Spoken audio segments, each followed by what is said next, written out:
హనుమాన్ చాలీసా చేశారు తులసీదాస్ గారు.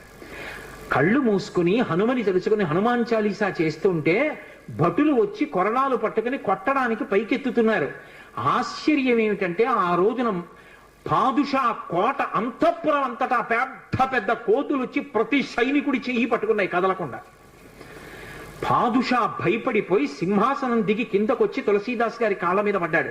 అప్పుడు ఖచ్చితంగా పూర్తయిపోయింది హనుమాన్ చాలీసా. ఆ తులసీదాస్ గారి చదివినప్పుడు అన్ని కోతుల రూపంలో వచ్చి ఎదురుగుండా హనుమ నిలబడి కాపాడారు తులసీదాస్ గారిని. అందుకే అప్పటికీ ఇప్పటికీ ఎప్పటికీ కూడా హనుమాన్ చాలీసాకి అంత శక్తి. తులసీదాస్ గారు ఎప్పుడు మాట్లాడుతూ ఉండేవారు స్వామి హనుమతోటి.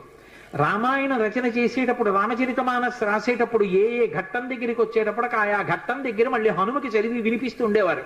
హనుమ అంతా చదివి సరేనంటుండేవారు. అబ్బో ఎన్ని